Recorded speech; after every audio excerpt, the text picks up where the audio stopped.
CIW Mafia, JP here, and I'm hanging out. We do got a guest on this week. New England standout, really. New England veteran, been around for quite some time. He got into the toy game recently, owns Kojo's Toy World in New Bedford, and hanging out with Mr. Ted Goodz tonight. What up, man? How are you? I'm going to dim this music down. Teddy, how is it going tonight? Mr. Ted Goodz, everybody. It's going pretty well. How are you? Now I can't hear you.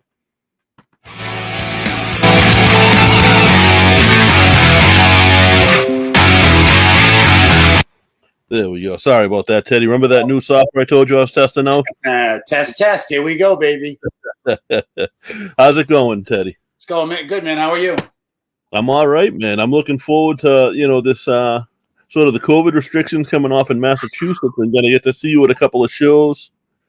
I know you've been doing Beyond lately again, which is awesome. And watched you versus Chris Dickinson last week, and that was incredible. Oh, yeah, that was it, man. That really helped me out with getting to the next level and beyond for sure.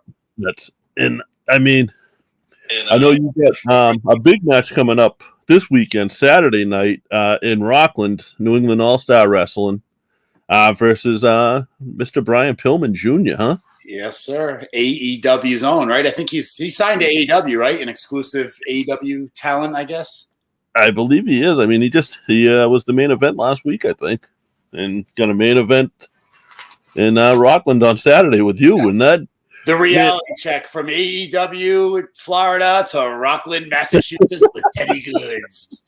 But here's the thing, though, Teddy. Like, you've been around how many years now? Because I know I started going to shows 15 years ago, and you were Ted at that point. Over 15 years, we'll say that. Yeah, I remember seeing you and Ryan Waters down the Quincy Armory. Yes, sir. AEW. Yes. When tag team wrestling in New England was like, at that point, I don't think there was a sort of a better area of pro wrestling than the tag team. There was a lot of tag teams, the Logan Brothers, Pride, the Wild Boys. There was a ton at the time, just right. An act, promotion alone. Just on a side note, what is NECW still running? Are they on like a break right now too? I think they're on a break. I know PWF, which sort of split off from NECW. Yep. I know they're all done. Matt and Kyle. Yeah. I knew that. Sheldon still plans on running. He does a podcast, still using the NECW name, so he's keeping that alive. Got it. But they're not as active as they were, obviously. No. And it became a totally different product, unfortunately. Yeah. There was some great talent down there. That Armory was something special. Oh, yeah, that place was awesome. Now, I love the Armory, and I love NECW. That's where I really started going in and helping out with the ring and doing security and getting to meet a lot of you guys. But my favorite place to watch professional wrestling in New England has to be Fall River. Wow. PAL? The PAL, yes. There's nothing like watching from when the balcony was open. Yeah, I got to say, I think that if I had to choose, that's probably the best venue looks-wise for sure. You know what I mean? There's nothing better I don't think there's a better one in New England. And I know I don't either. Classic spot. Your Top Rope pretty much homegrown, right? Yeah. I've spent the majority of my career working for Top Rope for sure. And that's now you've done everything there, right? Am I wrong? Like you were office there for a little while, and a lot of people know I still help out behind the scenes with Top Rope, especially as far as like graphics and social media goes and stuff like that. But one time I was booking shows, and I enjoyed it. It's cool, I just try to give, I want to give all the fans a great experience. And the funny thing is, I actually saw Steve Ricard yesterday, the owner, for the first time in a very long time, and he was saying how our fans are special. Our fans leave the show every time, and it could be not a great show, or it could even be a stinker every now and then. And they leave and always say, that was the best Top Rope show I've ever been to. They are loyal, man. Yeah. Well, I've worked with a few people that were diehard Top Rope fans. Nico's biggest fan. I'll say that, and you'll probably know who I mean. Oh yeah. With the his son has the whole Nico Silva. For those who don't know, is another local talent that is. He's the champ, I think, right? Top rope heavyweight champ. Is he? He deserves it. The kid's incredible. And he was Hulk Hogan to my buddy's son, by all means. I'm glad to hear that. Now, what do you got? What have you been doing during COVID? Because I think you've been pretty busy, right? Well, pretty much. I just I did a lot of home improvement stuff at my house, a lot of renovations. As you said earlier, I opened up a toy store with my cousin. We started developing that towards the end of last year, and we opened officially on 3/16 Stone Cold Day. So we had Kojo 3/16 shirts. That was pretty awesome.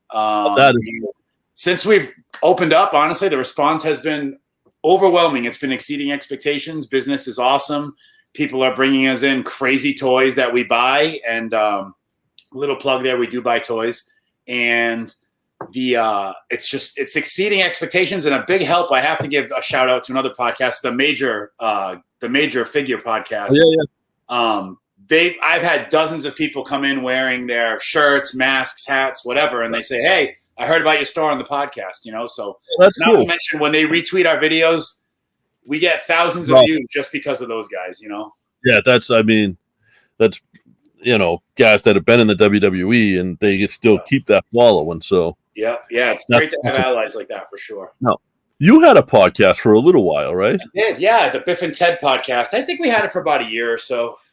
You guys, I liked your setup because, well, it wasn't visual, and this is only visual for really our live people. The people that are listening don't know I can see you over video and I'm not in the same room. But I like you guys did it because you guys had the place that you were able to have the guests come in. And yeah, we actually would have all the guests come to my house. We call it, a lot of us refer to as the Wing Mansion.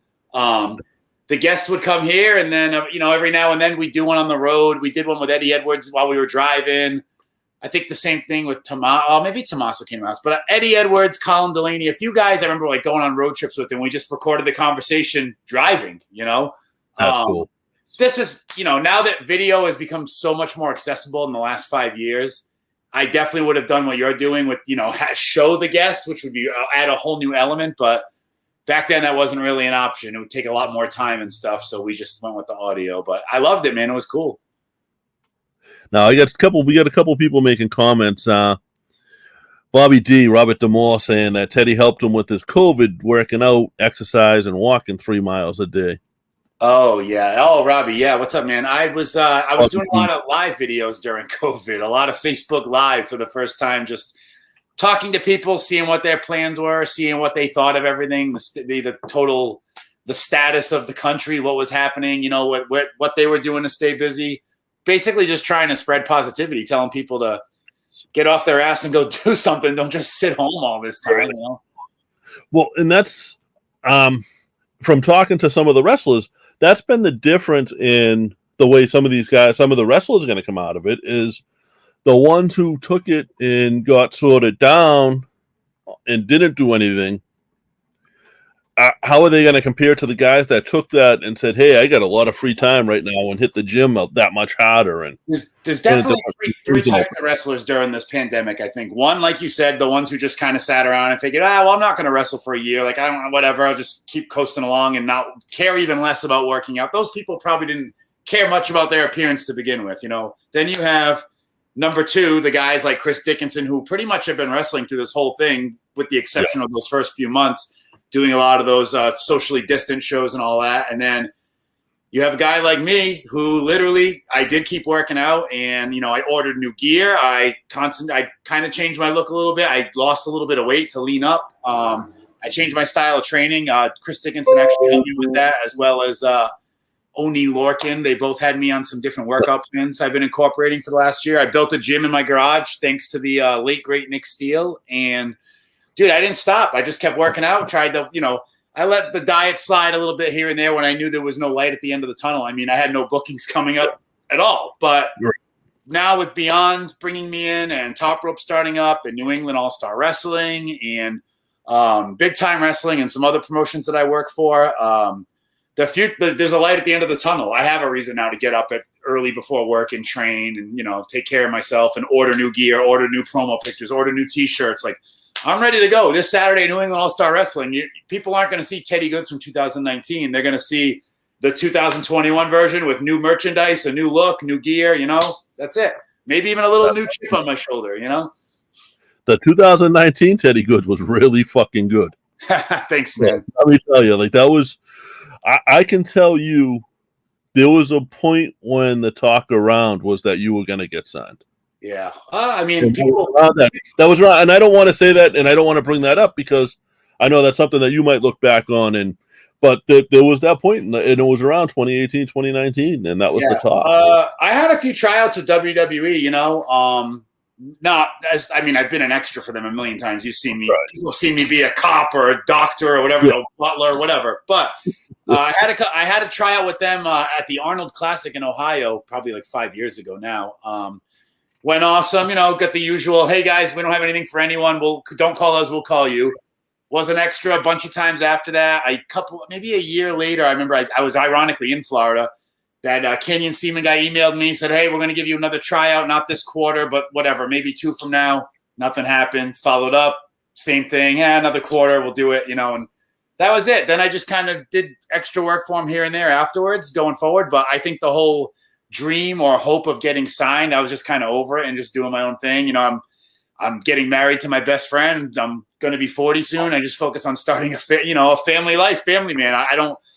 Some people might know, but when I wasn't wrestling, I worked in bars. I was bartender and bouncer everywhere I worked. So to totally get pulled out of that, whole lifestyle during the pandemic and everything else really changed things. But now coming back and having this opportunity with all these promotions, especially Beyond Wrestling, where I know, they have 3 million YouTube subscribers.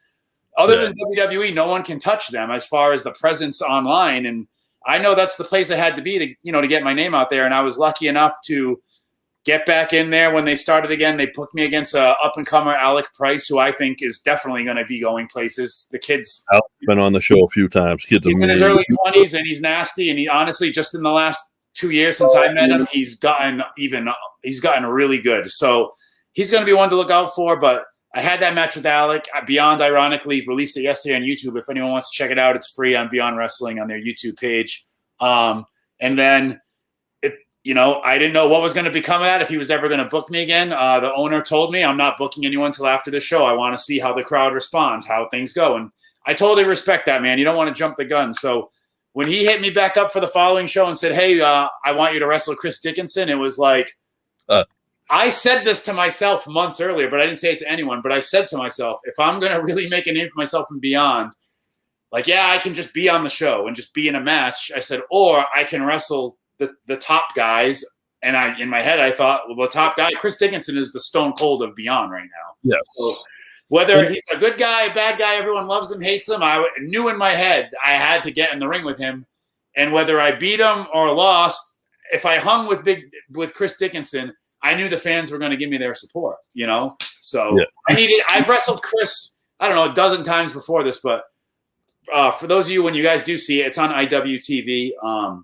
The match was unlike any other I've had with him. It was unlike a lot of matches I've just had in the past, and it definitely helped, I think, really kick open the door for me and Beyond as far as being just a guy on the show to, all right, this guy could potentially be in a main event on the show, Right, and that's the thing is, and you and Chris are pretty close as well. So I think when Chris used to live in the Wing Mansion for a couple of years, actually. That actually came up when we had Chris on the show. No kidding. He probably told you then about his rehab here, how he was just kind of down and out of a relationship, out of work, not into wrestling, and he moved in with me, and we stood up every night watching Coco Beware and Dino Bravo and all the classics, man. And we just we not only did we develop a great friendship, because it's kind of funny. He moved in with me and we weren't buddies. We just kind of knew each other. I had just got out of a long-term relationship. I wanted a roommate to split the bills with, and I figured, he was in the same boat. Let's try it. And we got really close, man. And having, he found the love for wrestling, and he went on and he's doing huge things now. He's finally getting the credit where it's due. I mean, Ring of Honor, New Japan. Supposed to wrestle in Egypt not too long ago, but it ended up going out the door. But it's just crazy, and to wrestle him at Beyond, all I thought about in that match was I just didn't want to. I wanted it to be a good match. I didn't want to make Chris look bad. I knew he was putting his neck on the line, getting in the ring with me, who was basically an unknown at Beyond, for that crowd. And we had a good match. And after the match, he really put me over and said, that I'm the guy that's going to lead these young guys in Beyond, and basically to keep a lookout for Ted Goodz this year. And I'm pretty excited. I think I'm going to be on pretty much all the Beyond shows going forward. Knock on wood. I know they want to be involved with Kojo's Toy World. In fact, Kojo's Toy World, I believe, will be at the next Beyond Wrestling event in Worcester with some merchandise and toys and some other cool stuff. So if you guys are looking to go to a live event, I think tickets are still available for that. It's June 3rd at the White Eagle in Worcester. Now, I want to talk about Kojo's Toy World, too. Sure. Have you always been a toy collector? Never. Let me take that back. I collected toys like all kids did. And then once, I got into my teenage years or whatever, I wasn't really into it anymore. But the only thing I really maybe bought was like wrestling magazines. And then later on, I kind of went into my parents' basement in my late 20s and just started looking back and reminiscing and saying, wow, some of the stuff's cool. But I really wasn't into it. I let my uncle sell a bunch of it on eBay. And I, took a couple of things here and there. And then a couple of years back, my cousin wanted to go to my parents' house and start going through the toys to potentially sell them or eBay them or whatever. So I'm talking just my parents saved everything. So buckets of toys we're trying to separate, put together. Long story short, we were toying with the idea of a toy store. My grandfather and uncle used to own a toy store called Joe's Toy World back in the late 80s, early 90s. And we've been toying with the idea of the toy store, and I knew exactly where I wanted to open it. And the space finally became available, and one thing led to another, and we made it happen. And I can honestly say now, after just being open a couple of months, it's kind of on autopilot. It's running itself. We're doing great business. New toys are coming in daily. We're putting out new toys daily. It's crazy how fast the momentum has built. But I mean, I'm really thankful to the people in the wrestling community and just downtown New Bedford area, the local businesses. The support's just been crazy. I mean, way more than I've could ever expect. I was joking the other day saying, Kojo's sold more T-shirts in a month than I would sell in a year wrestling. You know what I mean? It's been insane, man. Because I've seen your T-shirts. I've sold some T-shirts over the years, man, but I'm telling you, it's crazy. People come in, even people who are curious, they see we have these big glass windows out front where you just hundreds of crazy toys, and then you walk in and there's a 12-foot Castle Grayskull and there's pipes dripping ooze and slime, and just it's very bright. It's very vibrant. It's like sensory overload. And the people who come in, a lot of them will be like, oh, man, I don't really collect toys, but this place is awesome. I'm going to buy a T-shirt. You know what I mean? I'm going to buy a poster. I'm going to buy. So it really works out. I mean, I told my cousin probably half our business that we're going to do this year will be in T-shirts, stickers, posters, pins. You know what I mean? Not even actual toys. But being bright and vibrant is sort of like the anti-collectible toy store. Yeah, I know. Well, there's a couple of stores. That's what's needed. Yeah, everyone's the only real competition we have, I guess, as far as toy stores go. There's a chain of toy stores in New England called the Toy Vault, and then there's Newbury Comics. But Toy Vault sells some vintage toys, but whereas they're 10 to 20% vintage, we're 80 to 90% vintage. We don't sell pops. We don't want to compete with the big guys. We say, hey, if you want new stuff or pops, go up the street, go to the mall, and go to Toy Vault, go to Newbury Comics. But if you want a kick-ass George the Animal Steel figure, you got to go to Kojo's Toy World. Do you guys have a holy grail? Right now we have. I don't know if you're familiar with the toys from the '80s. Superpowers. It was like He-Man, Batman. There's one we have. We have the whole set. The actual cloth. Yeah. Oh yeah. So we have the whole set right now, and there's one figure called Cyclops, and I think someone offered us $1,600 for him. We haven't sold them. And then we have a comic book, a Spider-Man 2099 that's got graded. I don't know much about grading, but it's a high grade 9.8, and it's valued at over $3,000. Something that came in, somebody sold us a big pile of stuff. I didn't even know what was in the boxes, kind of thing, and that next day when we're going through it, we find out we get a $3,000 comic book in mint condition. Did it come in graded? Yeah, the person had it, which is even crazier, Yeah, so he knew He kind a little of knew bit. what he had. Yeah, I don't know if he knew the value, but yeah, man, it happens more often than not because someone will come in with 3 boxes of wrestling toys, and I'll say, "What do you want for this?" And they just say, "A couple $100." Okay, and then they leave. And for instance, yesterday I bought a box of wrestling toys, and the first figure I looked at was a Kona Crush classic superstars figure and it's selling for $350, you know, and I paid less. I paid $200 for all the toys. So things like that happen, man. And it's great because that's what's going to help keep us in business, you know? I'm older. I grew up like my wrestling figures were the dog toys. Yeah. Well, we have a ton of those. That's one of our wrestling's our number one seller over anything for sure. And we don't have AEW figures. If we ever do, it's because somebody sold us a box of stuff, you know, but our bread and butter is Hasbro and LJNs, really. We can't keep them on the shelf. I sold a ring in the cage yesterday, though, you know, the big blue cage. Oh, yeah. Wrestling buddies. You can't keep the wrestling buddies on the shelf. If anyone out there wants to sell me some, let's go. I'll buy them. I got cash, baby. That's awesome. That's having, you know, there are people like I don't have, my mother gave all my stuff away. Yeah. She worked for a kindergarten, so all my stuff went to the kindergarten when I outgrew it.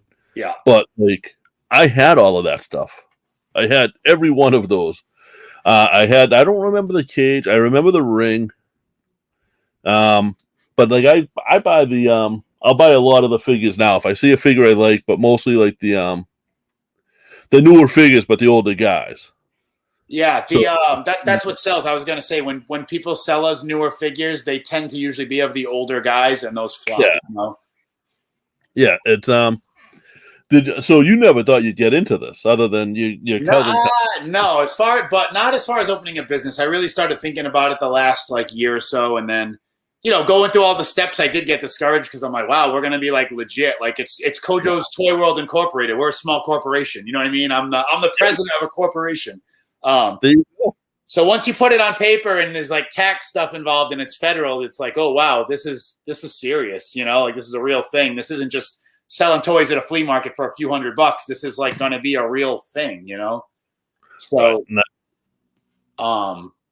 yeah, things are going great. And we're looking, now that the pandemic's coming to an end, we're looking to start do signings. We're going to be bringing guys in. I talked to Steve from Big Time Wrestling. I'm definitely going to be working with him, bringing talent to the store before a local event or something like that. Same with Top Rope and Beyond. So if we can help you guys out with that, let me know.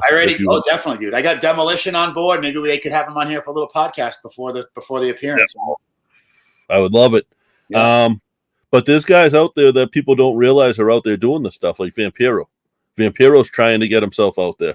Yep. Dude, Scotty Too Hot, he hit me up. He's been doing this kind of on like the side. He's been selling stuff. Really?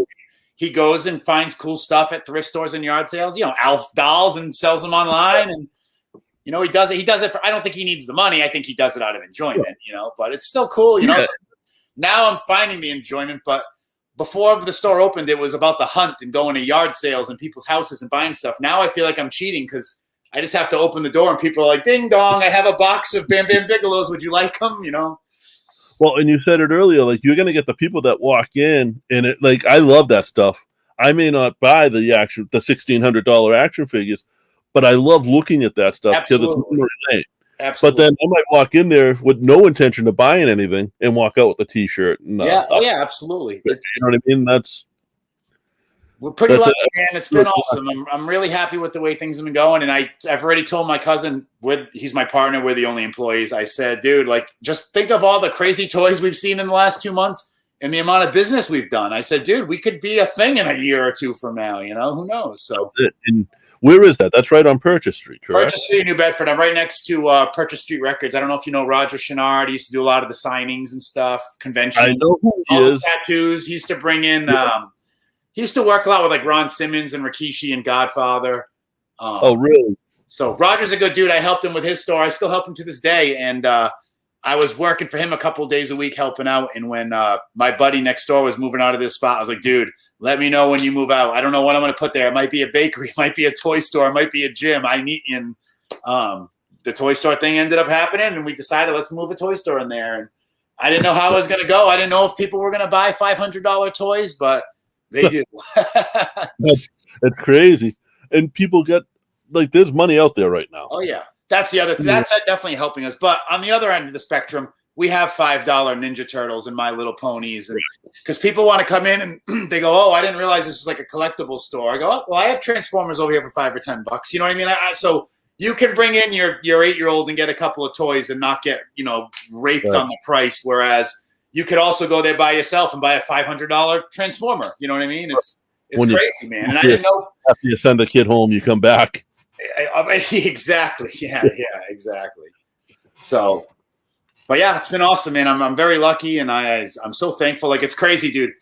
Like I said, I'm going to be 40 soon, and I don't know if I'm having a midlife crisis or something, but I am just so thankful for my life, dude, my family, my health, my wife to be. It's like all the stuff I used to take for granted is now just like my priority, and I'm like, damn, I can't even believe I lived through all the stupid decisions I made and situations I put myself in. Like, I just want every day to be a positive day. That's why I started doing those Facebook videos during the pandemic to the people who are down and out, and just be like, dude, you control your destiny. Like, your life sucks. Guess what? It's not going to change unless you change. Like, you can't blame it on your job.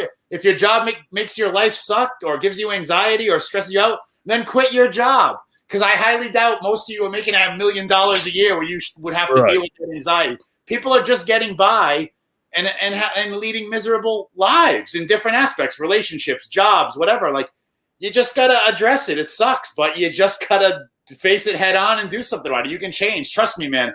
I was not in the greatest state of my life years ago. You know what I mean? I changed it. I just decided I was going to change it. I've heard some stories.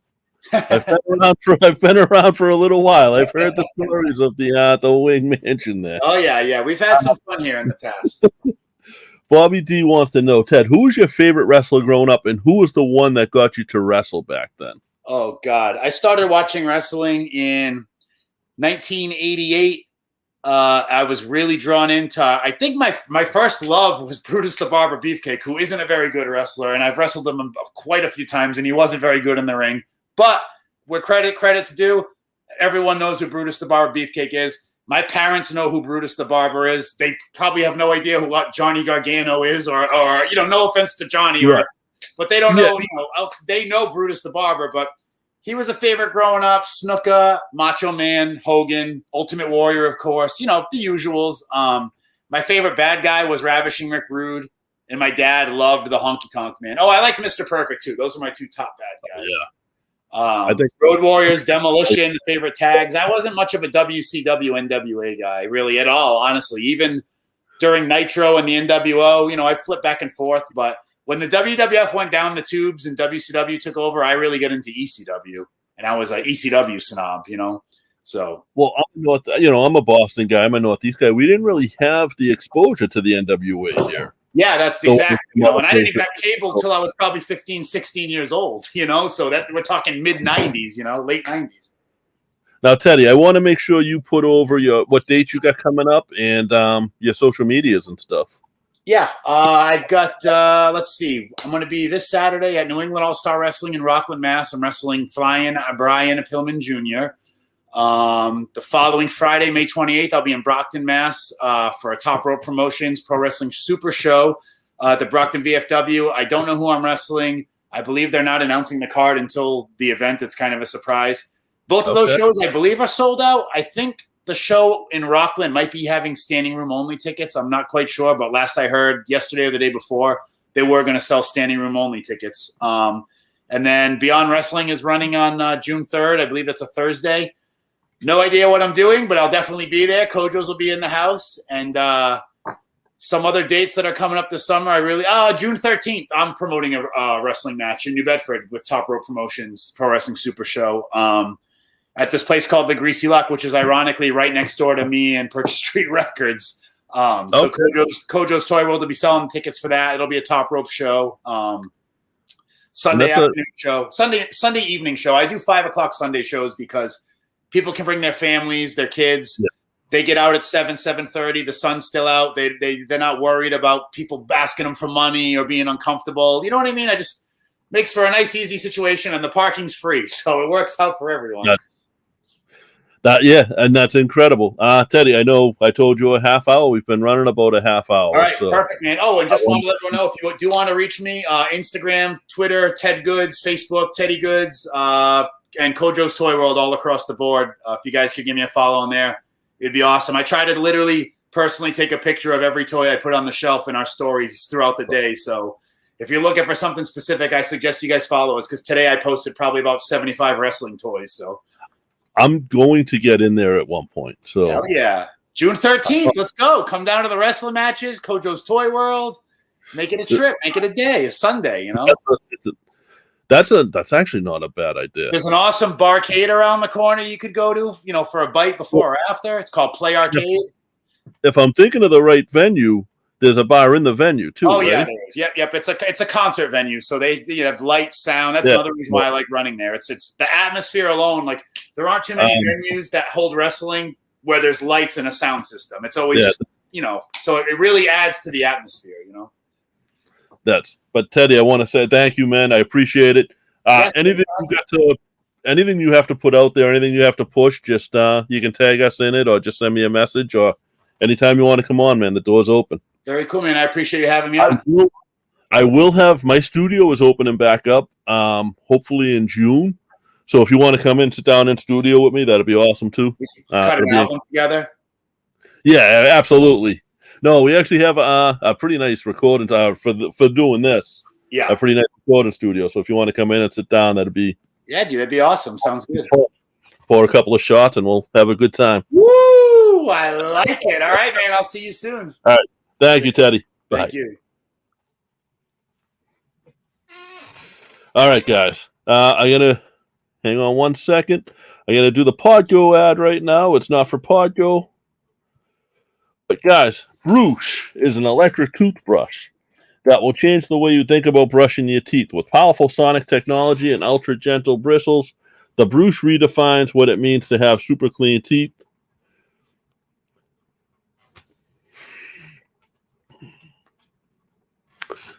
Sorry, guys.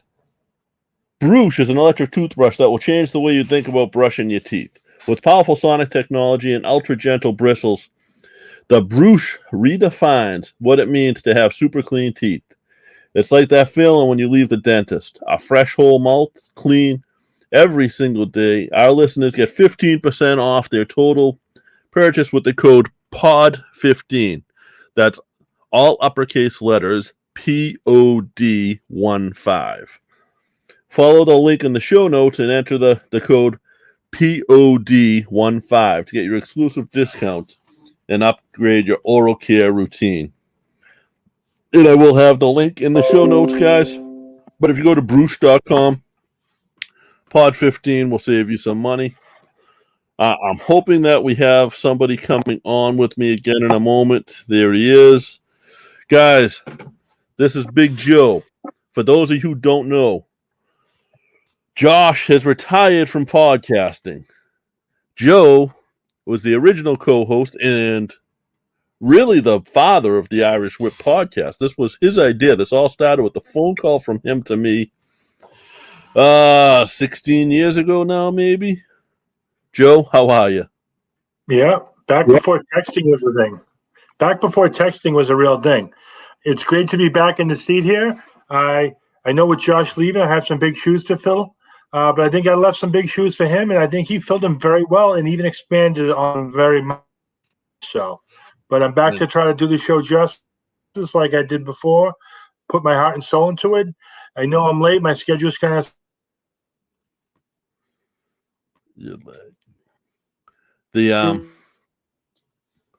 Joe, this was Joe's idea.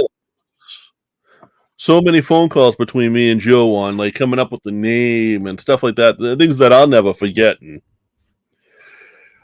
we're gonna talk. Name was yours. It was, but you put a little more meaning to it, which was cool. But we're gonna talk wrestling. We're gonna shoot the shit. Like, it's pretty much gonna be the same show. Like, when I don't watch a whole lot of wrestling. I just started watching AEW for this week. I will go to some of the independents, and we should look into checking out Ted's show in New Bedford, actually. I'm down for that. And it's, we do more of the independent stuff, the Beyond stuff, and things to that nature. So that's going to be what you get from us. When you break it down, there's a lot more wrestling podcasts out there than when we started. And with that, most of them are talking to mainstream. Yes. And there's a big difference. When we started, do you remember how it was with all the podcasts? You mean on MySpace? There was like 4 podcasts. This is before podcast was internet radio. Oh, yeah, sorry, into how it was with the internet radio. But we all butted heads. Nobody got along. Like, I got, like, people now that are very good friends that are other podcasters, and everybody gets along, and it's awesome. It's very awesome. You know, a partnership that we started 15 years ago with Ben at Wrestling News Source is still developing today, where we're still on WrestlingNewsSource.com. We're one of the only podcasts. Bobby D says, Bobby D you'll meet he's one of our biggest supporters. Bobby D says, welcome aboard. Nice to meet you, Big Joe. Bobby D. Nice to meet you, Bobby. I think you'll like Big Joe. He's from the old neighborhood. He was a city kid. I know you were an Andrew Square guy, Bobby D, but, you know, you got to let us point kids get out every once in a while, too. Hey, I'm originally from the other side. Bobby helps out at UFO shows a lot, and a lot of the shows around New England. He's got to hang out with guys like Hulk Hogan. Nice. We got a lot coming up, man. We recorded an interview last week with the girl. That'll come out next week on Friday. A potential huge interview for Sunday that I don't even think we should announce yet. I just want to say one thing about that. If you're a fan of The Walking Dead, you'll like this interview. So the way this works in is we saw that the WWE just had their WrestleMania Backlash, they're calling it. And at WrestleMania Backlash, they had a zombie lumberjack match, or a lumber zombie match, or whatever you want to call it, where the lumberjacks were all zombies. So we went and we got a zombie. Or a zombie fighter. A zombie fighter. He's not a zombie yet. But he's on The Walking Dead, so you know. Still hanging in there. So that, you know, I got to work on. All right, you go. I need to work on my timing. It's been a while. Give me a pass. No, absolutely. It's that's always going to happen. Tina Weber just said, "What, The Walking Dead? OMG." Joe Salenza, nice, good to meet you, Joe. Can't stay too long tonight, but I hope everyone is well. Yeah, Joe, we're awesome. Thank you. This is what's cool is like with this podcast, if you look over to the side, Joe, right, you see all the people that are commenting on everything. I'm seeing it, yeah. Somehow I'm logged in as XFL Extreme. So that's us too. That was the XFL podcast that we were going to try to do, and we will again someday. Okay. When the XFL starts back. But what happens when you comment on that? It leaves a comment on everything we're signed on to, which is like all over. Yeah, I see that now. So it posted it 4 times. It'll freak you out. Yeah, but they'll be 4 times surprised. That's it.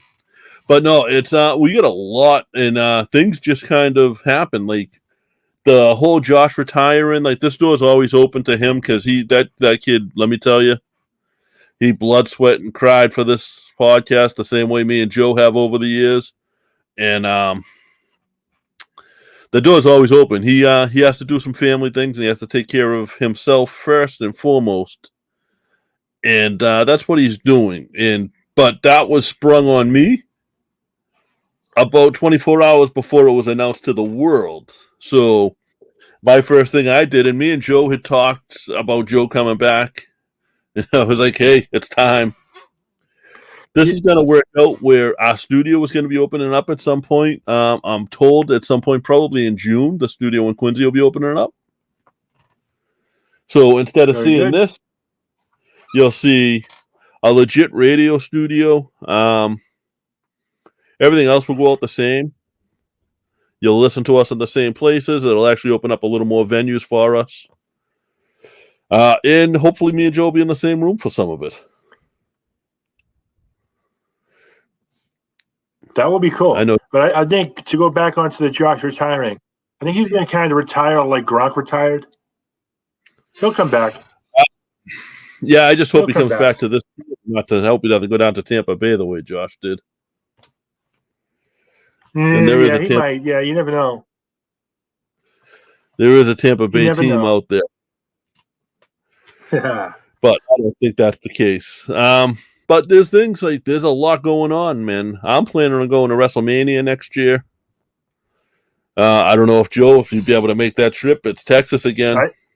As of right now, I don't think so, but you never know what could happen tomorrow. It could be for work. You know what I mean? We I could hear have you. some fun. I hear you. I'm ready to go. If my cards play right, I'm there. See what happens. Now, have you been watching any of the stuff? Not the wrestling, but any of like the Dark Side of the Ring or the stuff A&E's been doing on Sunday nights? I haven't, to be honest. I haven't really done it. And like you said, with Josh was 24 hours before. I think I got it 12 hours before.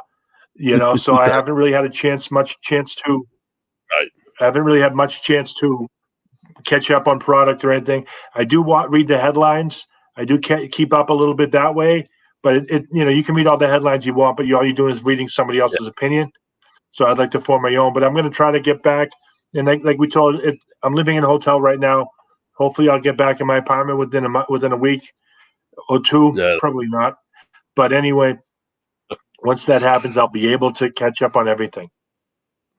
Now, A&E on Sunday nights has been dedicating it, actually really all day on Sundays, to WWE. They do a new biography. They do a biography every week. Like this week coming up is Shawn Michaels, which will be a great one. And then after the biography, they do this, I forget what they call it, something Treasures, where they'll take a superstar like Jerry Lawler or who have they done? They just did Sergeant Slaughter. And he goes around with this kid AJ that's in NXT, and they go looking for relics from his time. So for Sergeant Slaughter, they were going looking for the Iron Sheik's boots.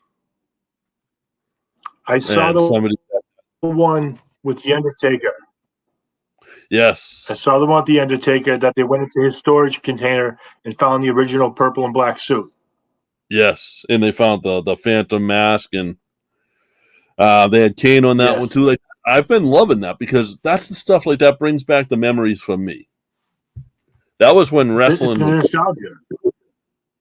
Speaking of memories, I guess within the last couple of days was Andre's 75th birthday.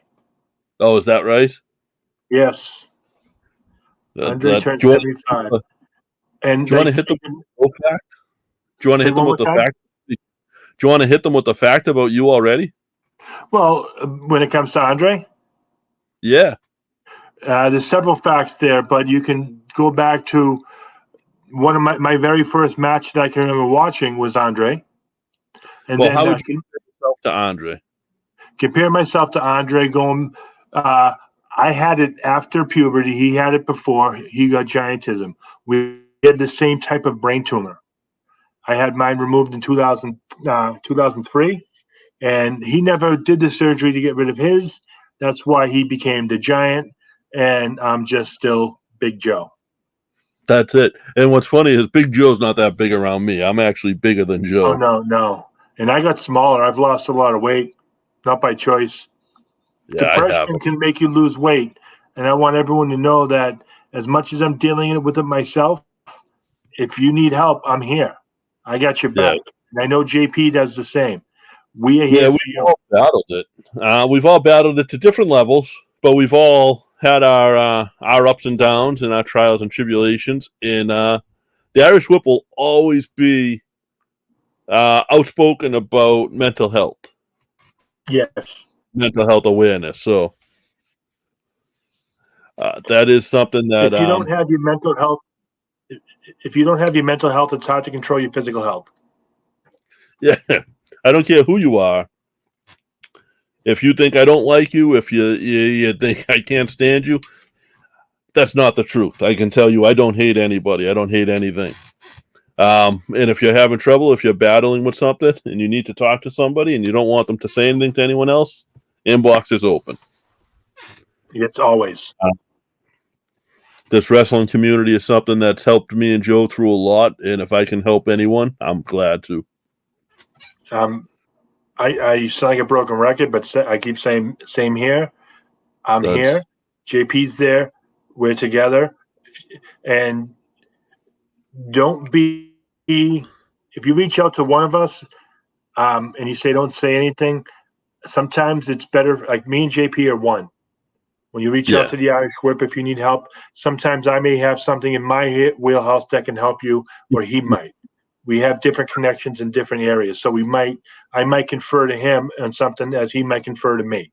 So don't be ashamed or afraid that if you reach out to me and I talk to JP and he reaches back out to you. It's just sometimes we have a different expertise in different things. Like I'm a Navy veteran. I have a lot of PTSD from that. I can help in that area. I'm fat. He can help in that area. That's it. No, it's, mine. I couldn't tell you what caused it, and mine's not as extreme as other people's, but it's there,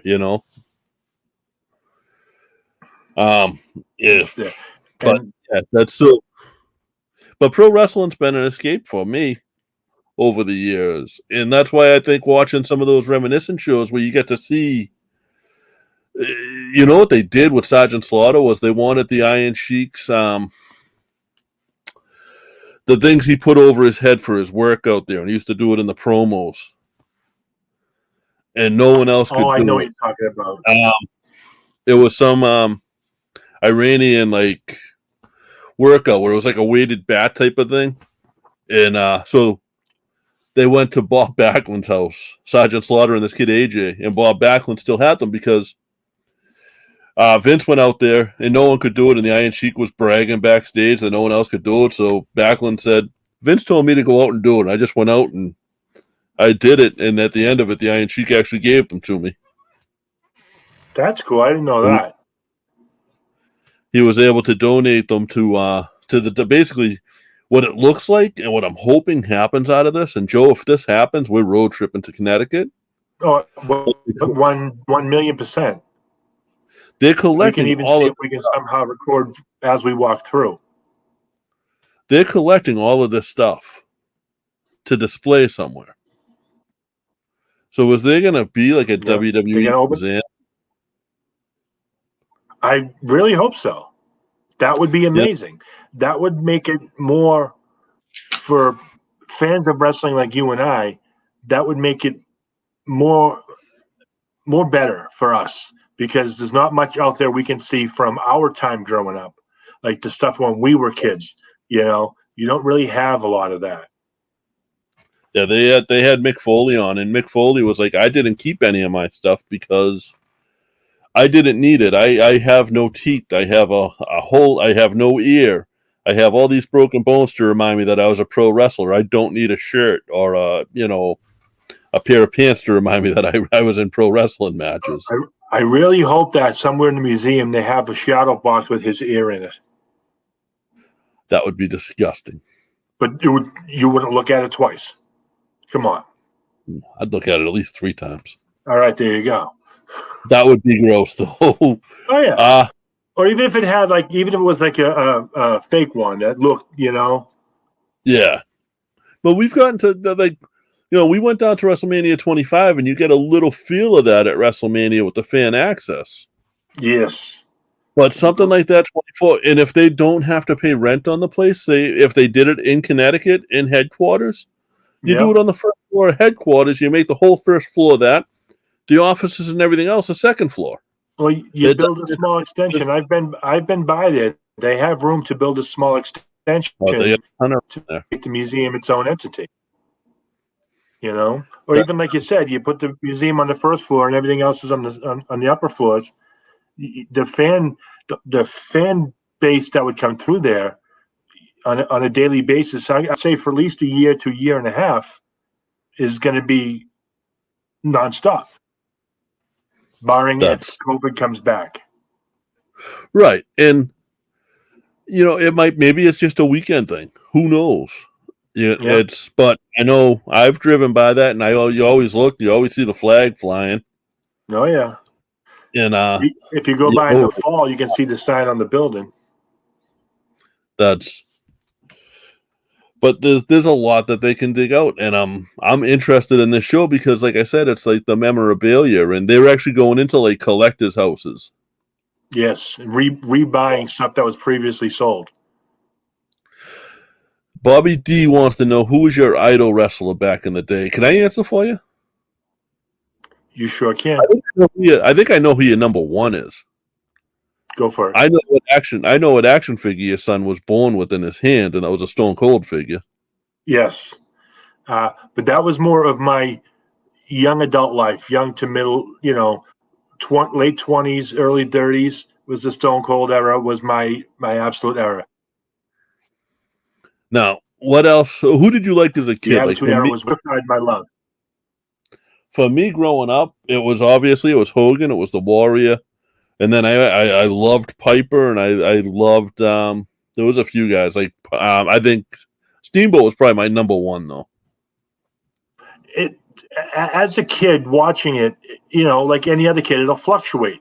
They're going to give somebody the push, they're going to pull somebody back, so they dictate who you want. But for me, I was at the Garden, and I was sitting 2 rows from the ring with my father for Randy Macho Man Savage's debut in the WWE.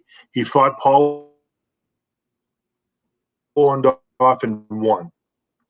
That to me sticks out in my head. So I was always a Macho Man fan. He had that charisma. He had that way, and I think it was so much. It's just like the voice, his way of talking. He had that, and that stuck with me. It's hard to other than. Sorry, there's a drinking game on the show that I have to drink, so that's one for you guys. I'd have for the yawn. They get drink for a yawn. Oh, I can come up with some drinking games if you want to go there.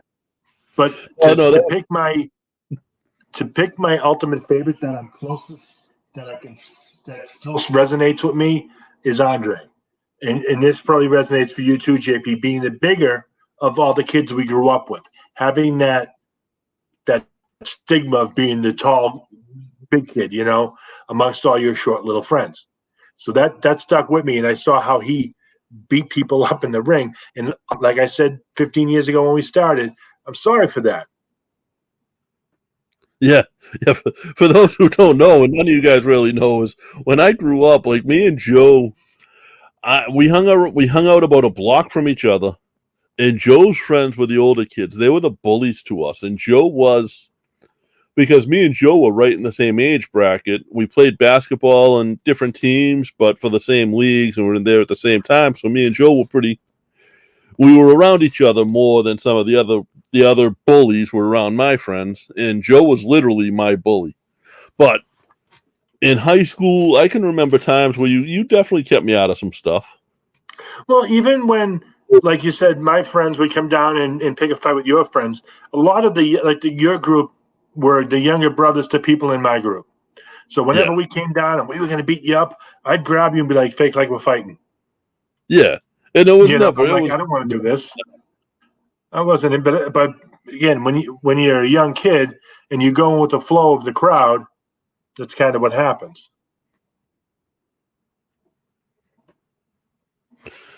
Sorry, that was the wheel. That was the wheel of. That was the action figure wheel. On my screen. So we do Free Figure Day. It used to be Free Fig Friday, and then we moved to Thursday, so it's Free Fig Day. Where we originally started on Tuesday, and my catchphrase is now gone. But we so we give away a figure pretty much every week. We've skipped a few. This week's is a cool one. It's a Chase variant of an Austin Aries figure. WWE Series 118, I believe, 113 maybe, and but it's the Chase variant, so it's the rare, it's the one that doesn't come in every case, and when it does, the odds of it being this variant of the figure are very slim. So it's sort of a rare figure to get, and we had some good names on the wheel. We also have, Joe, a little theme song for the wheel that was written for us by our buddy Mike Farrell, who you will definitely meet Mike at some point. This is his wins and losses freestyle. He hosts the Chaos Theory podcast, which has some great interviews coming up. Mike is like one of our fill-in guys too. Mike does a really good job. And he's not a bad rapper. Meet him. Hang on 1 second. We're gonna prep the wheel up, prep the song up.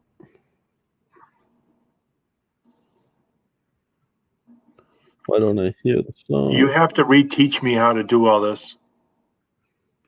I'm reteaching myself as we go.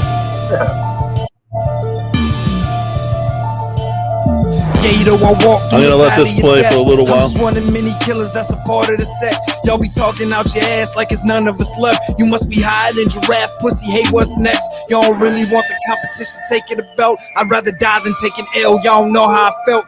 I be murdering the game. You just play with yourself. You kind of want to say my name, but you got no help. I believe in Mr. Chaos. I'm rocking the bells, but it's dinner time. Fucker, I'ma help myself. I don't want one bite, bitch. I came for the plate, cause I'm hungry like a dude with no food for a day. I ain't really wanna snap, but you rappers on the way down. I'ma fight till my last breath, never lay down. Hear you talking shit, but I don't care what you say now. Hustle till I hit $1 billion any day now. I'm just on this podcast tip to hit a lick, while you mumble mouth rappers on your knees suck a dick.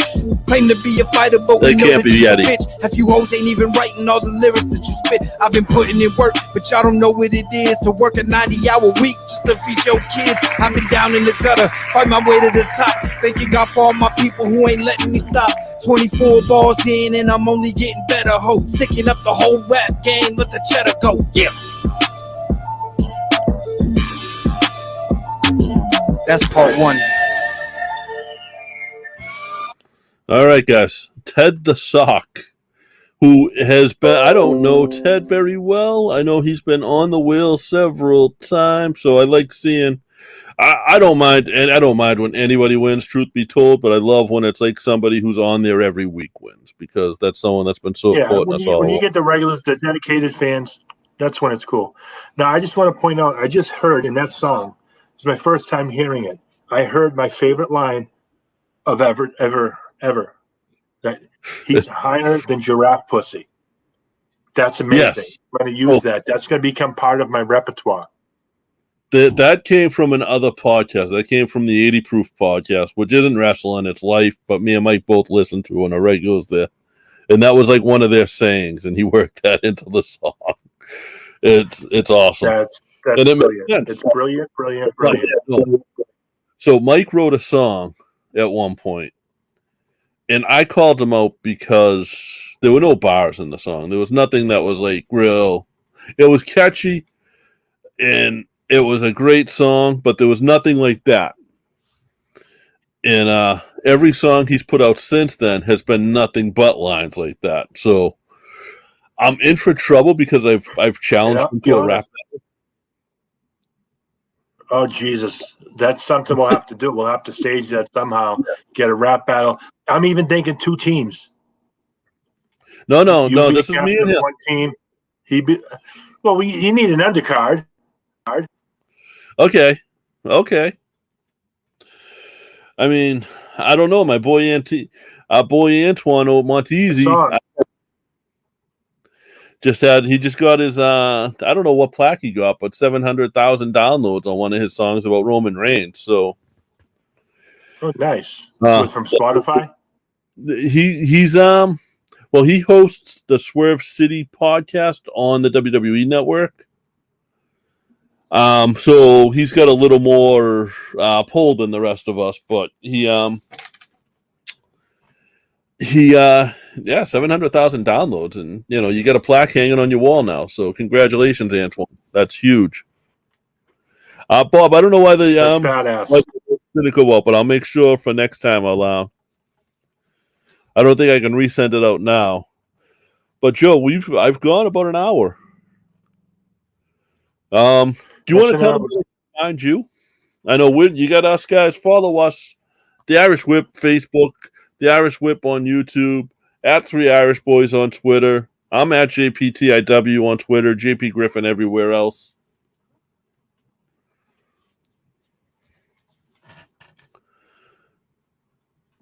And when Joe's lag stops, I don't really have much anymore. I don't really have much anymore in way of social media. I have my Facebook. I'm Joe Nee. Feel free to hit me up. I don't really have. I have a Twitter. I don't even know what it is. I'll have it for next week. I'll have all my socials for that. But I need to throw a plug out there if I can, because I guess I can because I'm a host. I'm part of an Irish punk band. I don't play any music. I'm kind of road manager and kind of keeper of it's like herding drunken monkeys. You know, if you've ever been part of an Irish music band called the Gobshites, please check them out on Spotify. We have a song out there that we want to get some traction on. It's called Living in America. If you search Black 47, it's under their new album because it's part of a tribute album that they put together. The album is called After Hours of Black 47. It's a tribute album, and our song is Living in America. And they got a Ramones track on there with some Get really that up cool. on Spotify. Give that a listen.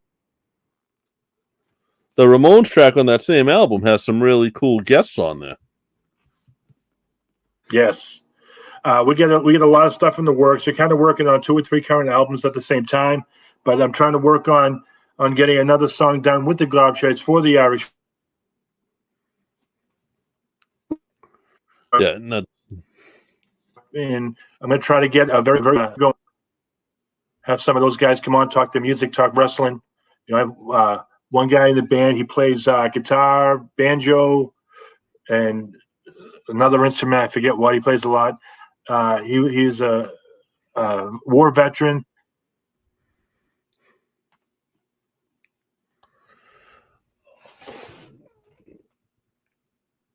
He teaches Muay Thai. He knows a lot of things about how that lean into to get into wrestling as opposed to MMA. He actually had a few UFC fights back in the day.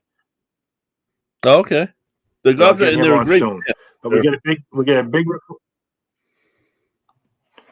Yeah, and we'll get a drinking game with them. Every time we mention the Gobshites, you got to drink Jameson. Just Jameson, nothing else. Or again. I don't have. I might have some Proper 12.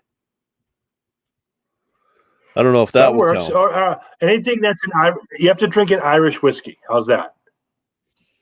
That could work. I almost always have a whiskey around. What else was I going? I don't know. That's about it.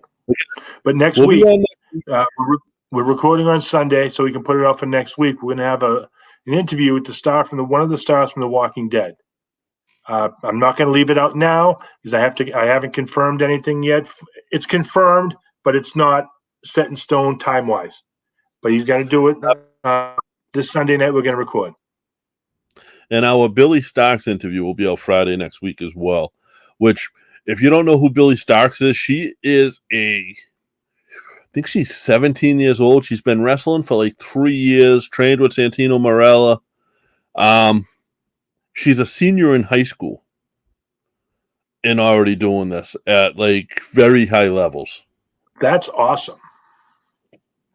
So that's awesome. The interview that we recorded last week with her will be out Friday as well, I believe. So if not, we push that one back, but it all depends on what happens on Sunday with how long that interview goes. So guys, thank you for listening. I appreciate every single one of you guys. Bobby D, Tina, Laura, you guys are the best.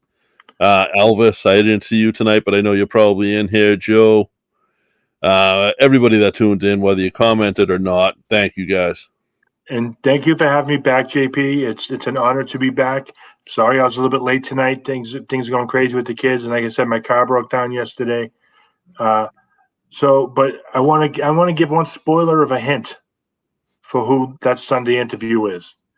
And if you're a fan of The Walking Dead, I'd like you to hit him up on social media and tell him that you heard he might be on the show. And I'm just going to leave it with this and say that, follow your religion. That should be a good hint. I don't know, Laurie, you were excited about the Walking Dead, Laurie. So if you get that, then you guys go ahead and message them. And Amy, too, I guess. Bobby D is saying Amy. For The Walking Dead. That's it. Thank you, guys.